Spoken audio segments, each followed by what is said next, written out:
Alors on arrive maintenant à la régie des rentes.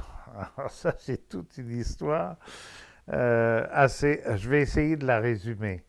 Euh, L'idée, c'était donc de transformer les systèmes de retraite en vigueur dans les grosses entreprises et non pas dans l'État, parce que l'État, pour les juges, les militaires et les policiers, payait les pensions, mais n'accumulait pas d'argent pour le faire. Okay? C'était pris dans les impôts directement. Bon. Alors, à l'instar des régimes existants dans les grandes entreprises, on décide de créer un système, ça c'est dans les années 65-66, un système, le régime de pension du Canada, qui permettrait de faire un système de répartition, exactement comme dans les entreprises, j'en ai parlé tantôt, en gardant un petit peu de sous pour les années où démographiquement ce serait plus lourd, ou bien l'économie irait mal, bon, les actuaires calculaient tout ça. Donc régime de pension du Canada, complété ensuite par un système pour gérer les fonds, parce qu'il ne suffit pas de le dire, c'est beaucoup d'argent et donc beaucoup de convoitises et donc beaucoup de contrôle nécessaire. Négociation. Alors c'est important, j'ai dit régime de pension du Canada.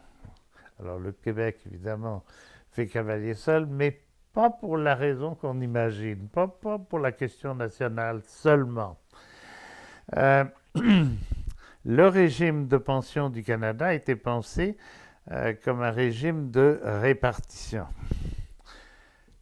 Les Québécois voulaient un régime par capitalisation, c'est-à-dire on ramasse les sous et puis on gère des retraites futures, okay, à partir du capital des cotisations.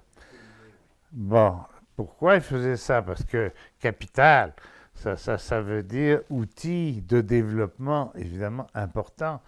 Il faut savoir que le modèle européen de sécurité sociale, qui a été mis en place notamment en France par De Gaulle après la guerre, a été un système de répartition totale qui garantissait 50% du salaire industriel moyen à tous les gens qui avaient cotisé suffisamment à l'époque. C'était 37 ans et demi, parce que ça faisait 150 trimestres. Bon. Euh, les, alors, est-ce qu'on va donner 50%? Si on fait un régime comme le régime de pension du Canada, où l'argent des cotisations sert tout de suite à payer les retraites, il n'y a pas de problème. Okay? Bon, ça fait des retraités beaucoup plus riches, il n'y a plus de pauvreté. Bon, mais au Québec, s'ils veulent capitaliser, vous imaginez le nombre de... les sous. Bon, alors très schématiquement, ça veut dire le Québec va se développer, et comme il va se développer, il va sortir de la noirceur du plessiste. Bon, tout ce qu'on a dit là-dessus, on en a dit beaucoup. Et donc, ils vont vouloir leur indépendance, ils vont vouloir se... Les fédéralistes ne sont pas des imbéciles, ils savent ça. Alors, on a décidé de créer un système pour le Québec un petit peu différent, plus avec un petit peu un fonds de répartition, un petit peu, géré par une caisse autonome qui s'appelle la Caisse de dépôt et de placement qu'on connaît bien, qui gère toujours les fonds de la RRQ, et le reste, à part les fonds d'administration, mais ça c'est un demi de pourcent à peu près, tout le reste donc va être dans le cadre d'un système de répartition, et c'est comme ça qu'on a démarré la caisse des dépôts avec ça, plus les caisses de fonctionnaires qui fonctionnaient sur le même système, à part que les caisses de fonctionnaires étaient des caisses où l'employeur, REGOP, RRE, RRCE, je pourrais vous en citer, il y en a des dizaines, l'État n'a jamais mis un sou. Très important, jamais mis sa part, comme on dit, il n'a pas joué l'exemple de l'employeur du tout, du tout, du tout. On pourra en reparler parce que ça crée toute une différence.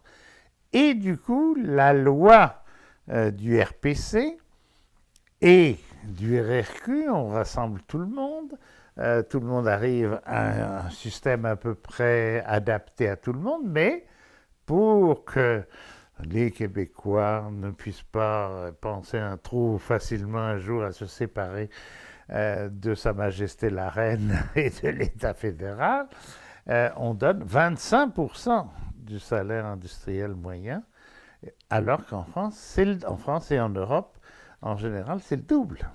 Okay?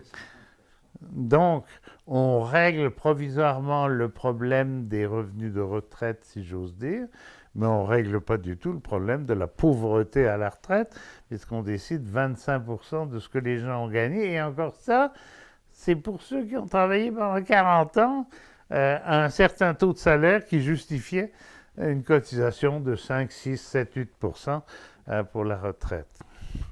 Alors ça, c'est la régie des rentes. La création de la Caisse des dépôts, la création de l'Institut d'investissement au niveau fédéral, c'est beaucoup de milliards. Hein? Bon, donc un régime de répartition, mais en même temps de capitalisation. La dernière réforme, on est dedans, là, c'est le fait de confier à la Régie des rentes la gestion de l'ensemble des régimes privés dans les entreprises. C'est l'organisme de tutelle, autrement dit. C'est pas juste un régime de rente pour tous les salariés. Ils peuvent se mêler du régime d'entreprise que tu as si tu gères ça correctement. Et Dieu sait si c'est devenu un corps de police économique extrêmement important.